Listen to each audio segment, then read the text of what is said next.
¿Qué tal? Bienvenidos a la Antorcha con Jaime González y Gisela Turacini. ¿Cómo estáis? ¿Qué tal? Muy buenas noches, chicos. Muy ¿Qué bien. ¿Y tal? Muy bien, vosotros? buenas tardes. Bueno, aparte de cónclaves, la actualidad del día viene muy marcada en España por la fotografía en exclusiva que ha publicado OK Diario, las varias fotografías que ha publicado OK Diario en exclusiva, sobre el marido de la juez que está instruyendo la causa de la Dana en Valencia, la juez Nuria Ruiz Tobarra, ¿no? El marido de magistrado de la juez, que él también es magistrado, ha sido cazado por OK Diario dentro de la sala dando instrucciones, en la sala de la instrucción de la Dana, donde se toma declaración a los testigos, etcétera, etcétera. OK Diario ha revelado en exclusiva imágenes de ambos en la sala de vistas tras la declaración de un testigo, algo que es absolutamente irregular y que puede ser considerado una intromisión. El marido de la juez Ruiz Tobarra, se llama Jorge Martínez Rivera, es también magistrado, fue ascendido en el mes de enero desde el juzgado de Torrente, donde llevaba 10 años, al juzgado de instrucción número 4 de Valencia, un ascenso considerable. El marido ha llegado a sentarse junto a la juez de la Dana en la ratificación de denuncias. Esto es un run, Jaime, que había hace tiempo y que, bueno, nosotros podemos constatarlo testificalmente con una foto porque las partes empiezan a dudar ya de la posibilidad de que haya una normalidad procesal, ¿no? Ese señor no tiene que estar ahí. Bueno, es que a raíz de las imágenes que ha ofrecido OK Diario a sus lectores, cabe hacerse una pregunta que no es baladí. ¿Quién está instruyendo la causa? ¿La juez o su marido? Claro, es que me parece que el margen de maniobra que tiene este señor para entrar en la sala, de partir con una anchura de gestos y de palabras con los funcionarios de la sala, arrogándose además funciones que en absoluto le corresponden, te plantean la hipótesis que acabo yo de lanzar, es decir, ¿quién está instruyendo?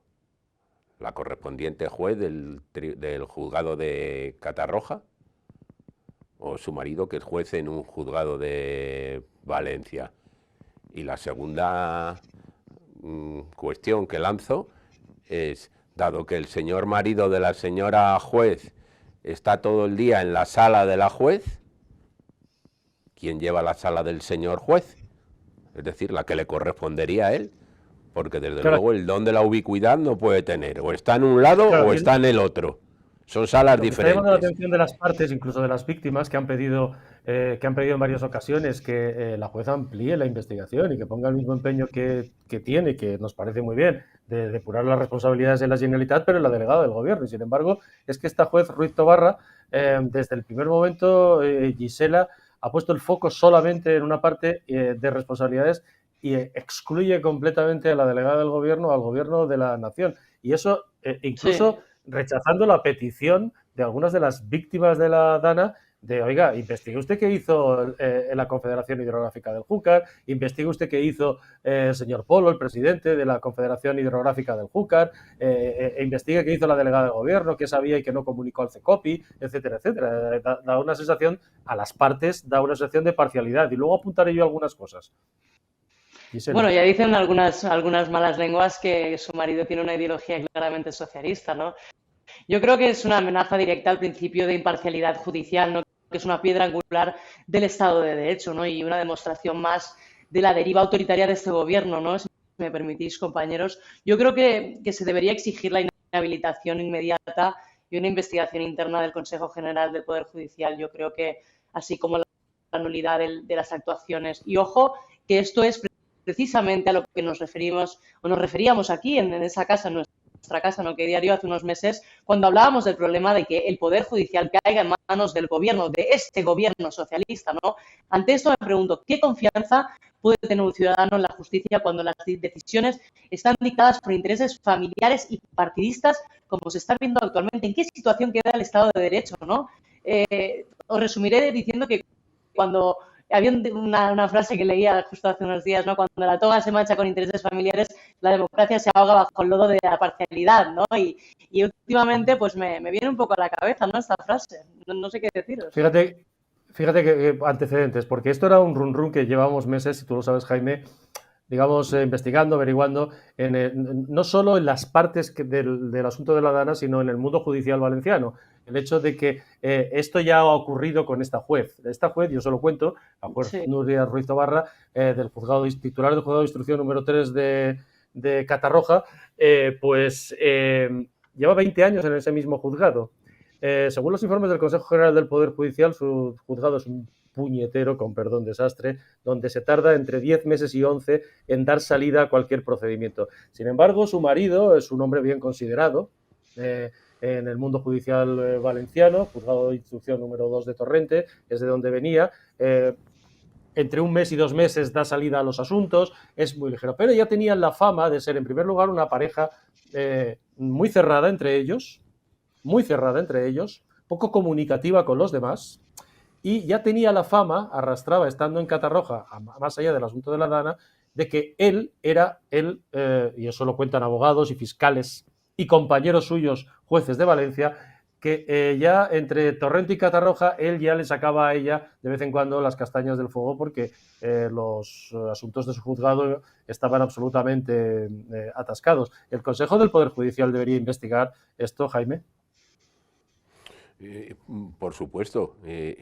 Yo creo que no solamente la idoneidad de la jueza, que es la que instruye el caso, que por cierto que es una mujer que en el ámbito de actuación está más centrado en lo que son casos por violencia de género, y digamos que esto que le ha venido encima, con todos los respetos, por delante, le puede venir muy grande, y quien se maneja y se conduce mejor en los procedimientos complejos, tan complejos como este, es su señor marido. Pero claro, en cuanto en cuanto se cierran las puertas del juzgado y los dos conviven detrás de la misma puerta, cabe hacerse la reflexión que yo me hice antes. ¿Quién está instruyendo esta causa? ¿A quién le corresponde? En función de su cargo de titular del juzgado de Catarroja, o a un señor que también es juez, que es su marido, pero que en este caso ni pincha ni corta, o ni pincha ni debería cortar. Y claro, si eso le añadimos el ámbito de las connotaciones ideológicas del señor juez, muy respetable, porque los jueces, por supuesto, tienen que tener ideología, lo que no tienen que hacer es plasmarla en sus autos o sentencias. Pero si entendemos que el contexto del juez es un juez de marcado carácter de izquierdas, la siguiente pregunta que hay que hacerse es: ¿está instruyendo el juez y además está instruyendo el juez, que no le corresponde instruir, al servicio de los intereses de la izquierda? Claro, es que por lo visto tal como va el procedimiento las partes, y en virtud de las decisiones de la magistrada, todos los imputados son del mismo lado. Sí, está claro. Y por el otro lado no hay ninguno. Claro, cuentan, por ejemplo, y lo contamos en la información, que el marido no es que esté en la puerta o vaya a recogerla porque se va a casa. No, es que está dentro. Es que el marido, dicen textualmente las partes, o algunas de las fuentes y testigos, ha estado en la sala tomando declaración junto a ella, sentado a su lado, incluso dando alguna indicación de cómo traducir o de cómo poner las cosas que posteriormente figurarían en los autos. Por otra parte, en el mundo judicial valenciano llamaba mucho la atención en estos meses pasados la rapidez, 2, 3 autos incluso semanales, con las que la juez iba cargando contra la Generalitat, cuando su juzgado lleva 20 años en el mismo juzgado y en su juzgado tardan 10 meses en salir adelante. Quiero decir, ahí tenía claramente una ayuda. Hay que recordar además que Álvaro García Torres, el fiscal general del Estado, Álvaro García Ortiz, el fiscal general del Estado, nombró casualmente fiscal jefa de Valencia a Pilar Tomás, que es de la Unión Progresista de Fiscales, pues justo en septiembre, en una reunión en la que nombró a un montón de fiscales de sala y a fiscales provinciales y a fiscales de audiencia, etcétera, etcétera, pasando soberanamente una vez más del Consejo Fiscal. Esa fiscal jefe de Valencia es además de la Unión Progresista de Fiscales, y no era además, lo cuento, la candidata de la Unión Progresista de Fiscales a ese puesto. García Ortiz, por lo visto, pidió o puso a alguien de su extrema confianza. Y apunto además, la hermana de la juez, por cierto, trabajó para el PP. Y en 2015, cuando llega el debate electoral y gana la izquierda, y gana Compromís y Ximo Puig, pues dejó de trabajar para el PP y se quedó en el paro. De manera que yo, claro, las partes están pensando en, primero, plantear una queja ante el Consejo del Poder Judicial y, desde luego, una recusación. Pero esto es absolutamente, en cualquier caso, estas imágenes son absolutamente irregulares. Y si la responsabilidad es solo de la Generalitat, desde luego, en cualquier caso, la instrucción debe ser limpia, porque esas son las garantías del proceso en una democracia. Oye, muy rápidamente, vamos a otros temas. Por ejemplo, hoy Sánchez ha comparecido para informar del apagón. Ha comparecido para no informar del apagón, más bien, sería el titular. Sánchez comparece al Congreso para no informar del apagón. Vamos a escuchar lo que ha dicho y ahora me decís si está alimentando las teorías conspiranoicas, judeomasónicas contra el gobierno. Es que el proceso va a llevar su tiempo, porque para hacerlo habrá que examinar, para que nos hagamos una idea, de forma minuciosa unos 756 millones de datos, que son los valores que generaron las 4.200 plantas del sistema entre las 12:15 y las 12:35 del 28 de abril. Es decir, 756 millones de datos que tenemos que investigar de manera escrupulosa, que generaron las 4.200 plantas del sistema entre las 12:15 y las 12:35 del 28 de abril. No vamos a trabajar en conclusiones superficiales o incluso interesadas, como estamos viendo por parte de algunas de sus señorías y también de grupos de interés en los medios de comunicación. Nosotros lo que vamos a hacer es llegar al fondo del asunto, porque queremos asumir esas responsabilidades políticas, exigirlas también y, sobre todo, porque queremos usar esta experiencia para mejorar y hacer de nuestro sistema eléctrico un sistema aún más fiable de lo que es hoy. Claro, han pasado ya no sé cuántos días, 9 días, una cosa así, y todavía no sabemos nada. En Italia, en el último apagón similar que hubo, lo contaba el otro día, en 2003, a las 2 horas supieron que había caído un árbol sobre un cable en la interconexión con Suiza y estaba identificado. En 2003, en 2 horas. Y aquí ha pasado una semana y nos hablan de los trillones y millones de datos, Jaime, para dar la sensación de que aquí, bueno, vamos, para ocultarnos lo que ha ocurrido, porque ahora hablaremos de una cosa importante, las horas, fijaos que ha dicho Jaime entre las 12:15 y las 12:35, pero resulta que a Sara Axen, a la ministra, se le ha escapado esta mañana al contestar a Esther Muñoz que ella a las 11:30 estaba en la sala de control de Red Eléctrica. Sí, y la pregunta es, ¿qué hacía usted ahí? ¿Qué hacía esta señora en la sala de control de Red Eléctrica a las 11:30 de la mañana? Si ella misma, además, corroborando lo que acaba de decir, que es el argumentario oficial Sánchez, las primeras oscilaciones las detectan 20 minutos antes.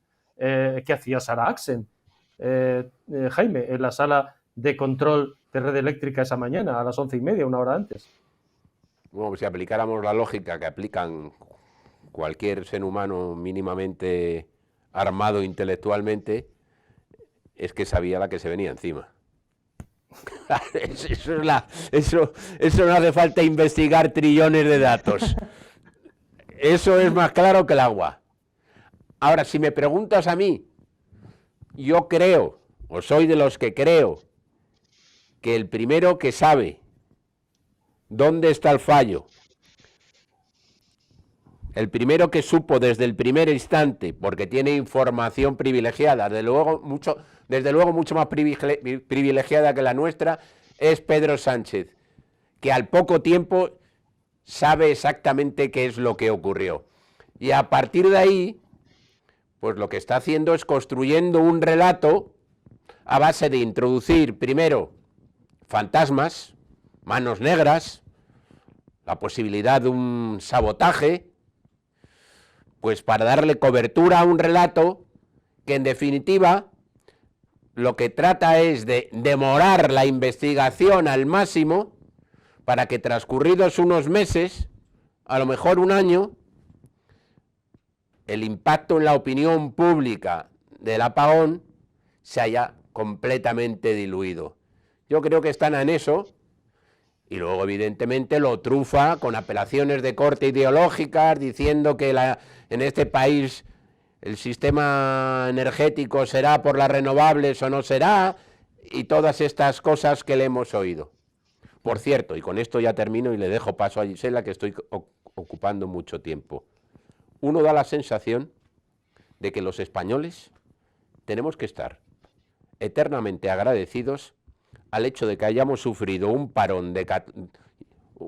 apagón de 14 horas, porque en palabras del presidente del gobierno, eso permitió que el día siguiente los españoles consumieran mucho más y las empresas se hartaran de producir.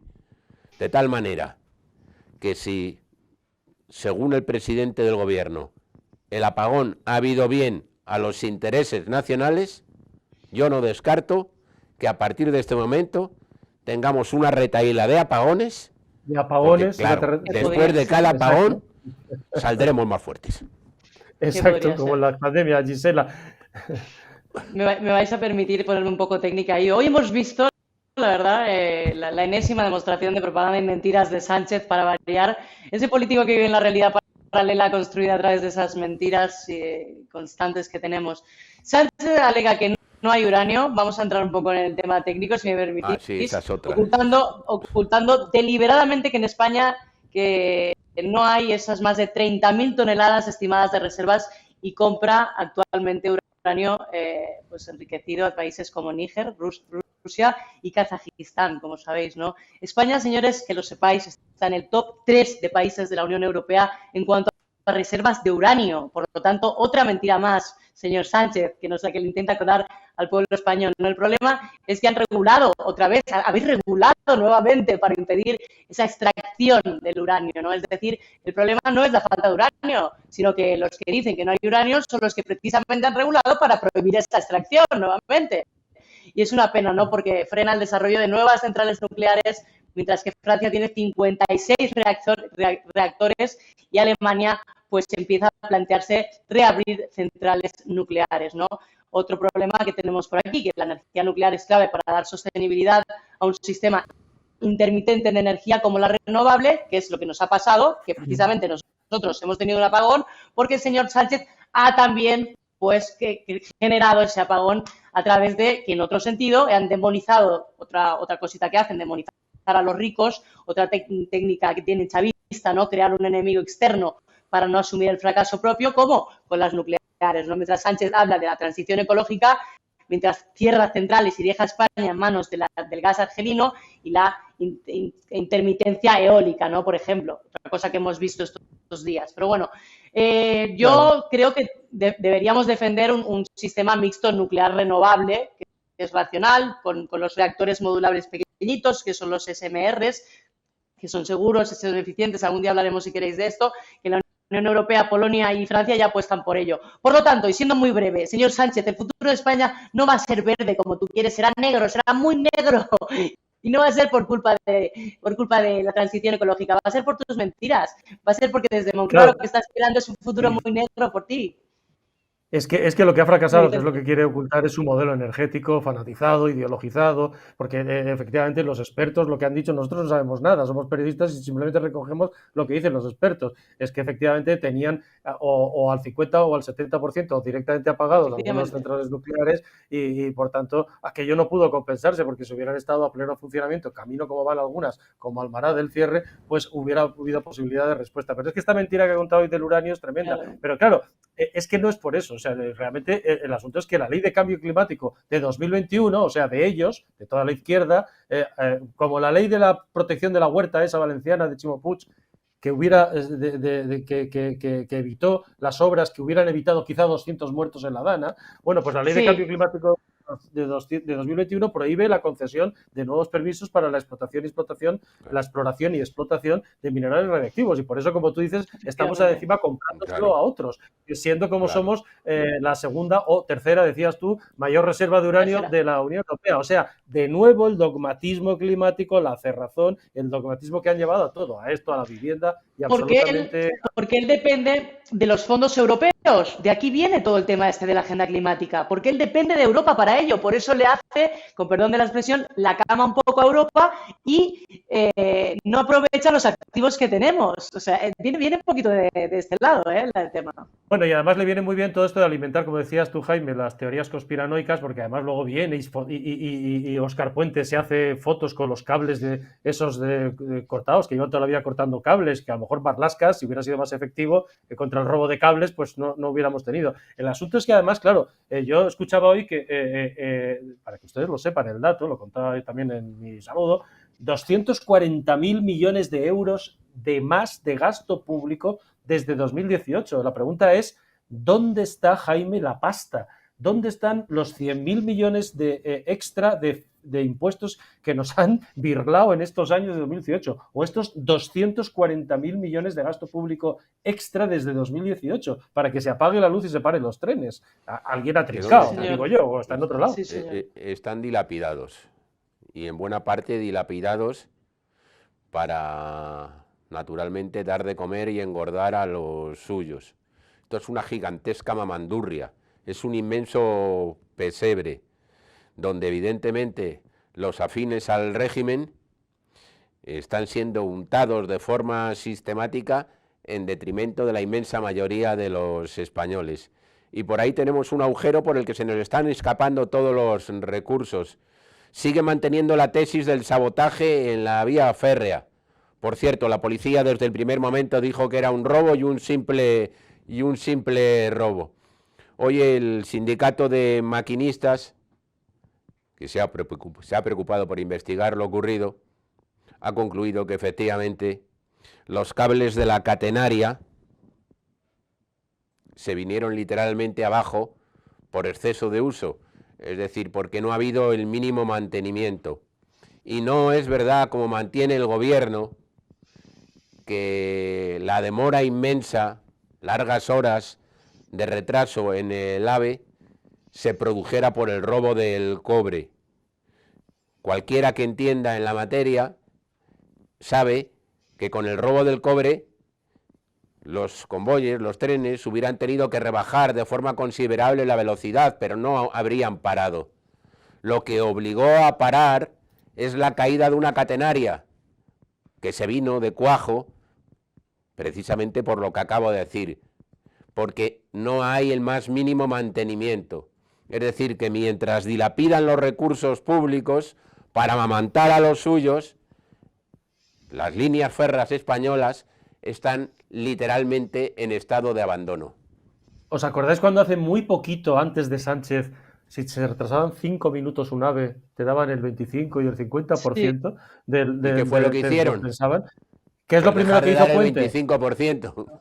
No, la primera medida de Puente fue pasarlo a hora y media de retraso para darte Claro, algo. y luego dijeron Claro, nada. es que es puro socialismo. Es que esto es Claro. puro socialismo, porque además hay que decir que tuvo la cara dura el ministro y el gobierno para alimentar esto de las conspiranoias de las empresas públicas y de las empresas privadas y de tal y cual, de cargar contra Irio, contra la empresa Irio. Y yo me pregunto, ¿dónde están una vez más? No olvidemos que el gobierno intentó ocultar, decías tú, Gisela, de lo de los fondos, ¿no? ¿Y cuántos meses se negó a decir cuánto? Bueno, pues resulta que el mayor receptor de fondos europeos después del COVID fue precisamente Adif, 2.554 millones para otra partida de 600 millones, casi 3.000 millones. ¿Quién se los ha quedado? La novia de Ábalos, porque Ábalos, Pardo de Vera, no lo sé, Mis Asturias, ¿dónde está la dijimos pasta? Lo dijimos en primicia aquí, en OK Diario, lo dijimos en OK Diario aquí, en la antorcha en primicia, lo dijimos aquí. Bueno, oye, y mientras tanto, claro, la corrupción se va estrechando el cerco, porque claro, todo esto tiene que ver, cuando decís lo de las mamandurrias y preguntamos dónde está la pasta y vamos sabiendo las cosas que vamos sabiendo, precisamente en el Ministerio de Transportes, y Óscar Puente lo que ha venido, como suponíamos, era con supuestas auditorías, pues a cuidar el gallinero y a que la cosa esté controlada, ¿no? Pero vamos sabiendo, por ejemplo, el caso de Begoña Gómez, ¿no? Jaime, va estrechando el cerco. El juez Peinado, que era un loco, ya sabes, hace un año por el gobierno, un loco, un ultra, un facha, un señor mayor que está medio gaga, etcétera, etcétera, pero poco a poco los va acercando el tío. Perdón, señoría, pero es que ya el que ya empieza a acercarle es a Bolaños, ha imputado por malversación al delegado del gobierno de Madrid, Francisco Martín, que fue, primero, hay que decirlo, una de las personas que más financió la campaña, aquí se entiende, de Pedro Sánchez a la Secretaría General, la del Peugeot, junto a Koldo, Ábalos, etc. Y fue nombrado después número 2 de Bolaños en el Ministerio de la Presidencia y de Moncloa.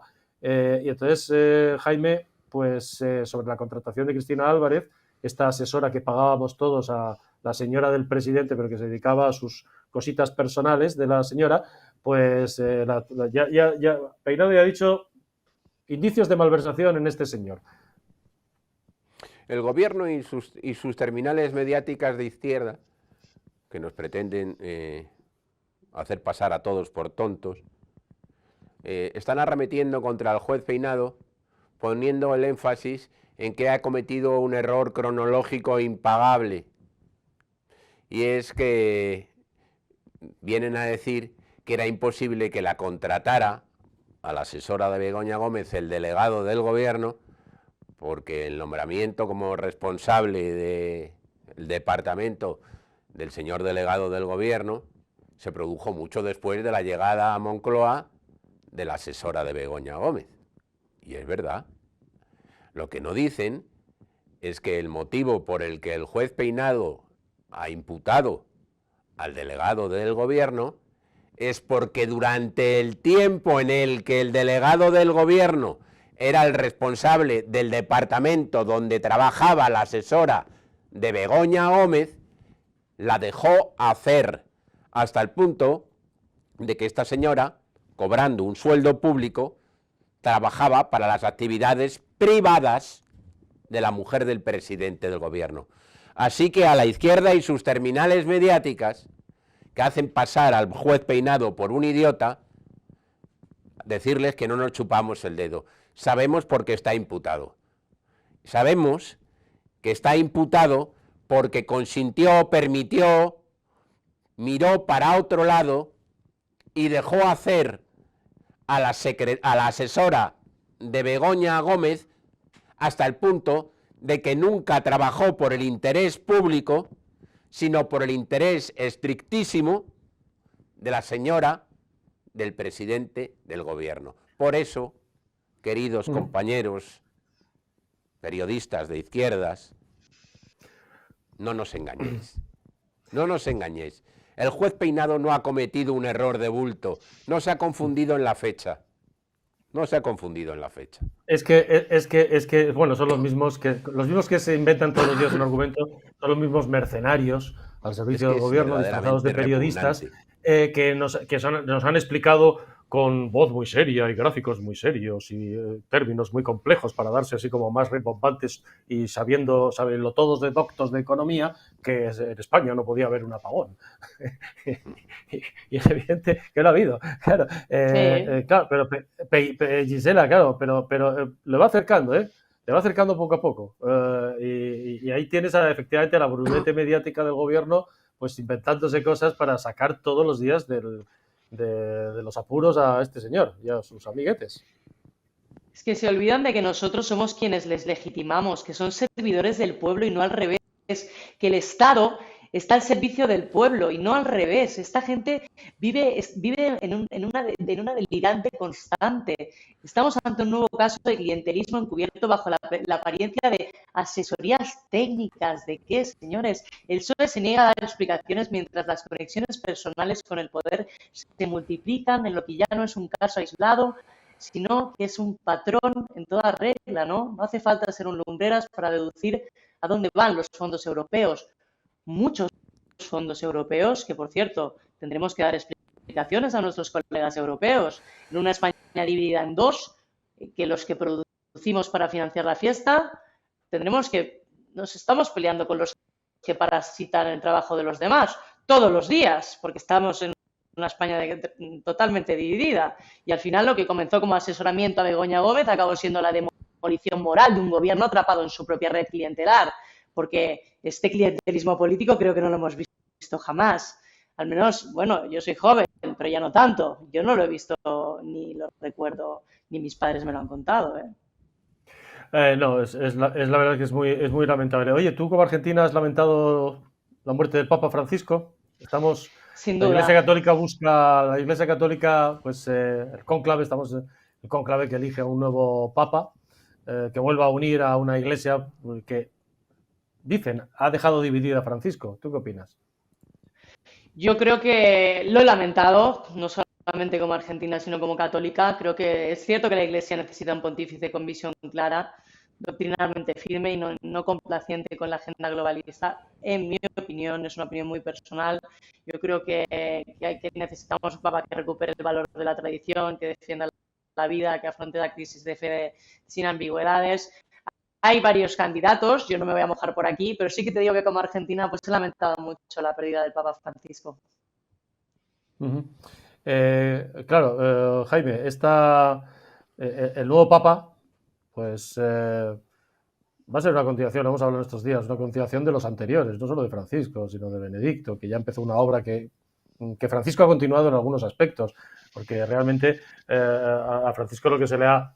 me decía Eric Fratini, hablando ayer, me dice, bueno, la proximidad con el Grupo de Puebla, la extraña diplomacia de Parolín, que fue una persona muy próxima con Chávez cuando era anuncio en Caracas, y el tono débil, que es lo que más ha llamado la atención, más allá de otras cuestiones profundas, porque la doctrina no la ha cambiado, básicamente no la ha cambiado, ha hecho gestos en cosas, pero la doctrina ha seguido siendo la misma. Pero Jaime, claro, lo que ha llamado siempre la atención del Papa Francisco es esa especie de predilección por unos, el tono duro con unos y el tono blando con otros, duro con Trump, duro con Putin, duro con pues con Netanyahu, pero blando con Ortega, blando con Maduro, etcétera, etcétera. Yo, desde mis profundas convicciones religiosas y poniendo de manifiesto que efectivamente a mí el Papa Francisco a veces me ha confundido y me ha confundido mucho, desde luego, y llevado por mis profundas convicciones religiosas, no voy a caer en el tancredismo de pensar que la elección de un Papa es parecido a una contienda electoral, porque hoy empieza la sucesión no del Papa Francisco, hoy empieza la sucesión de Pedro. Así es como entiendo yo la Iglesia católica, y pretender pues dibujar la figura del que venga como el que se ha ido, como una especie de hooligans militante de unas determinadas opciones ideológicas, es no comprender, es no tener ni pajolera idea de cuáles son los ritmos que lleva la Iglesia católica. Yo he sentido la muerte del Papa Francisco como siento la muerte de cualquiera que me parezca que es un referente, y el Papa Francisco, desde mis profundísimas discrepancias con él, era un referente para muchos. Pero que me vengan a mí a dar lecciones de cómo tiene que articularse el papado desde fuera de lo que es el entorno del mundo católico, con aviesas intenciones trufadas de sectarismo ideológico, a estas alturas de mi vida, no. Así pues que, mira, estoy de acuerdo. Que nos ilumine el Espíritu Santo, que no es una broma, es que yo estoy convencido que el Espíritu Santo ilumina. Sin duda. Y yo también lo creo. Y además cabría decir que estos que son más papistas que el Papa, en este caso han llamado mucho más la atención por la izquierda, pero por la derecha no digamos. No digamos. También, más allá de los errores que pueda haber, porque además es verdad que esto al final lleva 2025 años así, y efectivamente algún toque del Espíritu Santo tiene que haber habido para que con los errores, debilidades, barbaridades que hemos visto a lo largo de muchos papados y vemos a lo largo de mucho de la historia de la Iglesia, pues esto lo fundamental, que es el mensaje de Cristo, continúe siendo hoy el que congrega además la atención de todo el planeta de una forma fascinante, como está hoy pendiente precisamente todo el planeta de Roma. Y hay que decir además una cosa, que en esa labor de alegría, de evangelización, Papa Francisco decía, la Iglesia no es una aduana, para poner fronteras, sino que Totalmente. tiene que ser lo contrario de esta puerta que se ha cerrado, lógicamente, porque es el cónclave, sino una iglesia de puertas abiertas. Y en esa labor, pues fue criticado también en algunos viajes, por ejemplo a Mongolia, donde precisamente hizo cardenal al responsable de la Iglesia Católica allí, pues porque había conseguido 14 o 15 conversiones. ¿Sabéis qué país va a ser el que tenga más católicos en 2050, o sea, a la vuelta de la esquina? China. En Sí, 2050. posiblemente. Claro, Está, por una no, cuestión está previsto ya, estadística, claro. está previsto que sea así. Y es verdad que la diplomacia vaticana muchas prefiere estar dentro, y eso lo hemos vivido, me acuerdo, con el cardenal Ortega, lo hablaba en La Habana, los tiempos de Castro, etcétera, etcétera, estar dentro que no estar fuera. Y es verdad que Parolin ha sido muy criticado, por ejemplo, por su acuerdo con Xi Jinping, que permite, como en la España de Franco, te acordarás, Jaime, que el Vaticano nombra un obispo allí en China, pero Xi Jinping tiene que decir, China tiene que decir que sí, y puede haber fotos del líder chino en una iglesia, pero ya están ahí dentro. Sí, Parolín, que por cierto hay una anécdota genial sobre la figura de Parolín. Al parecer, el Papa Francisco, que tenía retranca, eso lo sabe mejor que nadie Gisela, iba contando a los suyos, que Parolín, desde que era un tierno infante, quiso ser siempre cura, y que mientras de pequeño sus amigos jugaban al fútbol, él jugaba a dar misa. Y un día se acercan al Papa Francisco y le dice, ¿has visto el Parolín este? ¿Qué vocación sacerdotal tenía desde niño el secretario de Estado? Y el Papa Francisco, con mucha retranca, les dice, no tenía aspiraciones de ser cura. Lo que tenía era aspiraciones de ser papa. ¿Y sabéis cómo le llamaba al papa? Papalín. Papalín, sí. Pues ahí está. Muchas veces es verdad que la diplomacia es muy buena. La diplomacia vaticana, sí, eso es como el chiste que me contaba Eric Fratini, que la diplomacia vaticana empezó el día que una prostituta en tiempos de Jesús le preguntó a Pedro, tú eras de los que seguías a Jesús, de Nazaret, ¿verdad? Y él le contestó, ¿usted a qué se refiere? Pues eso, un poco lo mismo, ¿no? Esa retranca argentina que tenía Francisco, ¿verdad? Que Totalmente. efectivamente ha sembrado en sitios donde es mejor estar, aunque sea criticable. Es verdad que el tono tiene que ser equilibrado, con unos y con otros. Sí. Y lo que ha llamado la atención del Papa Francisco es que parecía más desequilibrado con unos que con otros, esa proximidad al grupo de Puebla. Yo me acuerdo de eso que os conté. Sí, dime, Gisela. No, fijaros que a mí personalmente como argentina sí que me hacía gracia en puntos, ¿no? Pero creo que en un mundo como el actual la iglesia no puede diluirse, ¿no? Y él daba ese toque, ¿no? Debe ser faro.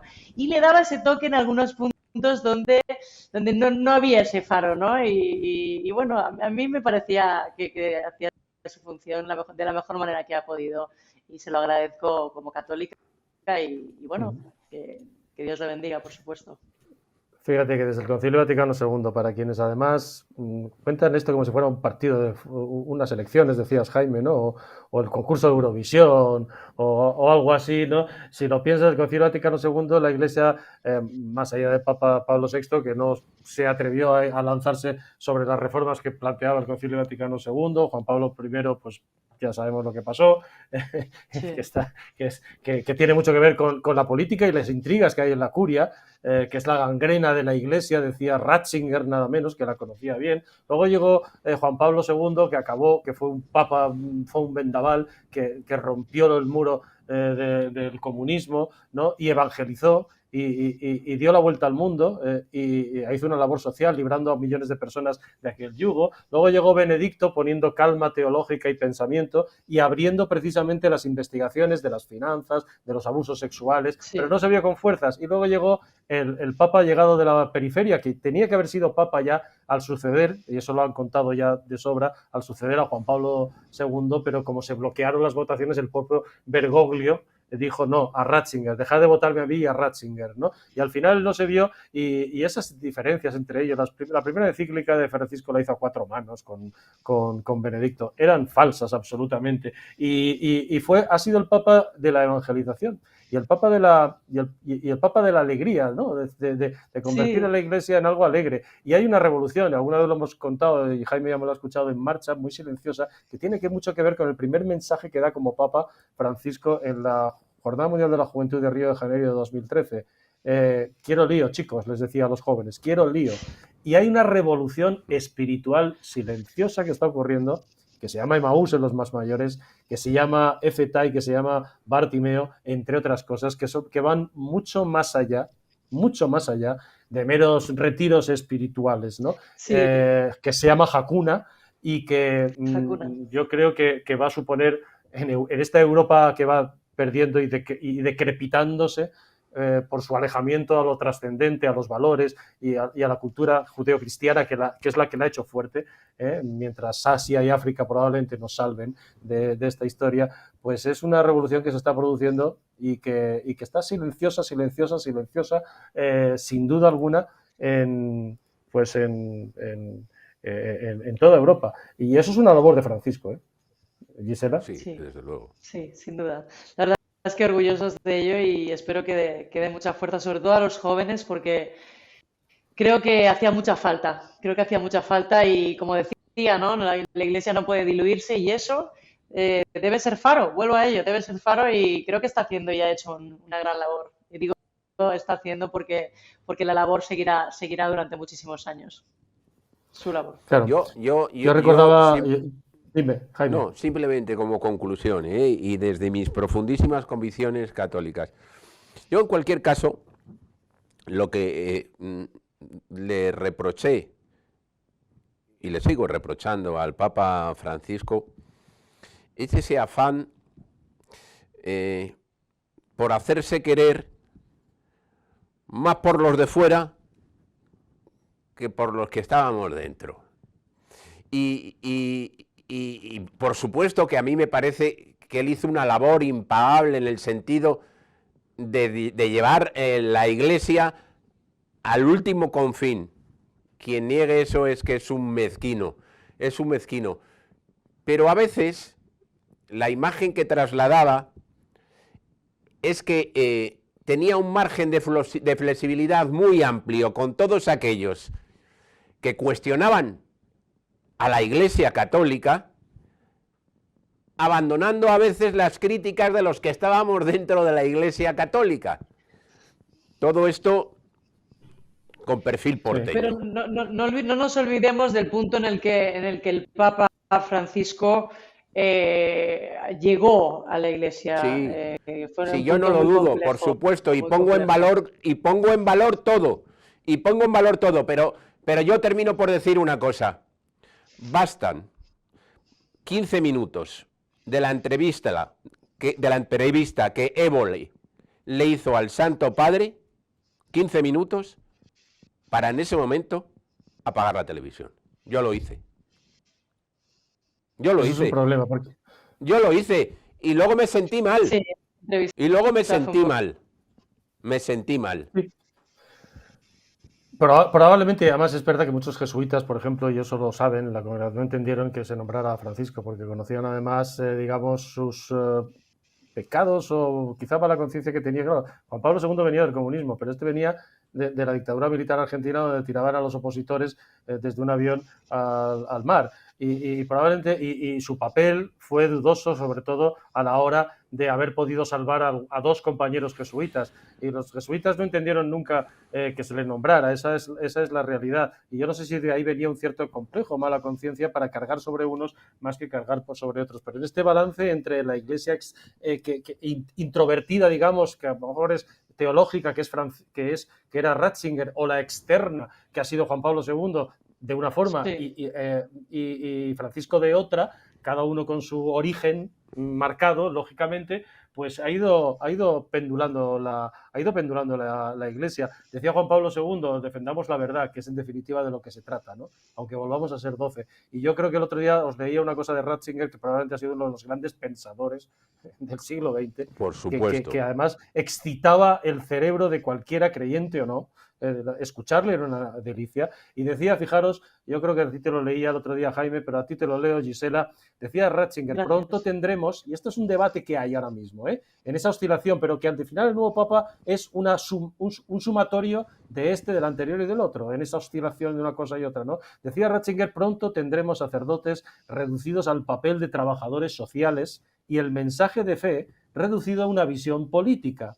Todo parecerá perdido, pero en el momento oportuno, precisamente en la fase más dramática de esa crisis, la Iglesia renacerá. Será más pequeña, más pobre, casi catacumba, pero también más santa, porque ya no será la Iglesia de los que buscan agradar al mundo, sino la Iglesia de los fieles a Dios y de su ley eterna. El Renacimiento será obra de un pequeño remanente, aparentemente insignificante, pero indomable, pasado por un proceso de purificación, porque así es como obra Dios. Contra el mal, un pequeño rebaño resiste. Amén. ¿Qué te ha parecido? Maravilloso. Que tenía una visión este hombre excepcional, y en ese punto está. Pero todo lo que venga será un sumatorio de lo anterior, lógicamente, a ver si con sentido de la igualdad en el trato. Quería de agradecer. Bueno, gracias ahí lo por ello, dejamos. Vicente. Dime, Jaime. No, sobre todo que el perfil del buen o el mal Papa nos dejen decidirlos a los que formamos parte de este maravilloso grupo. No que lo decidan aquellos que están fuera de este maravilloso club y además no les gustamos absolutamente nada. Porque claro, si tú haces un debate con barcelonistas sobre el Real Madrid, pues todo lo que van a decir será para que el Real Madrid se hunda. Digo yo. Bueno, gracias a los dos. Un fuerte abrazo, Gisela. Gracias a vosotros. Ha sido un placer. Un placer. Igualmente. Gracias, chicos. Chao.